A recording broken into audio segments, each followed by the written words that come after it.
Your business is like a six-cylinder high-performance car engine, according to Frank Mumolo, based in New York, who is an ex-colleague of mine.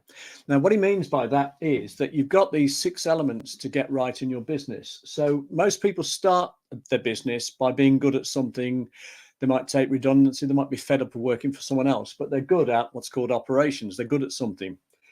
They then need to move on to actually build a business, to have their own personal goals and a strategy.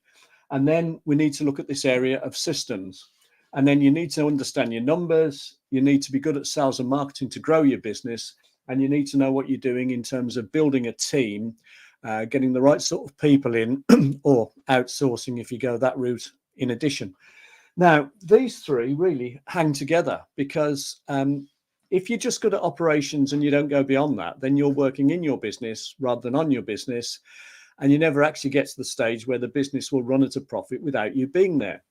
So you need goals and a strategy for the business. And if your goals are to grow a business that runs when you're not there and to make a profit, then you need a strategy within your business. And you can only implement that strategy for your business by having systems in place. And if you read the E-Myth, or the E-Myth Revisited by Michael Gerber, he talks about the starting point being you need to know what your business will look like in the future, looking forward a few years, depending on which term you choose. In which case, you need to have an idea of what the organization chart looks like. Because if you know what the organization chart of your business looks like, then things are transformed. Because now you're up above it and you've got an organization chart and you've defined roles within the organization chart. So you're not putting people there, you're putting roles, and then you're looking to slot people into those roles. And this is where systemization comes in, because when you've got the roles in place, you need to define what's required from each role and map it out. And then you need to systemize the things that people need to do, the tasks, the procedures that they need to do to perform those roles. And once you've done that, it becomes very straightforward, because now you're not looking to recruit specialists and experts in all the different positions and then being vulnerable to them moving on somewhere else. What you're actually now looking to do is to recruit people who are good enough, character-wise, personality-wise, aptitude-wise, but good enough, but no more than that. So you're not picking the cream of the market, the expensive people in the market, the people who are impossible to replace if they leave you at short notice. What you're now doing is you're recruiting people who are able to undertake the roles you've mapped out and to undertake the procedures that form part of that role, the systems.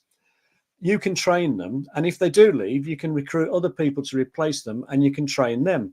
So now what you've got is you've got an organization chart with roles, and within the roles, you've got the tasks and the duties mapped out in systems, a systems manual explaining what the procedures are to undertake the roles.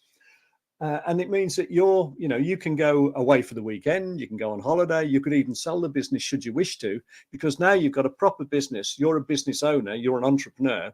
If you've got several businesses, I think really to be an entrepreneur, I think that's the difference. But you're a business owner, and it's a business that will run without you being there all the time, because you've got all these roles mapped out, the duties in the roles systemized, and then you've recruited people to fill those roles, and you train them how to do the systemized duties, procedures, etc., associated with the role.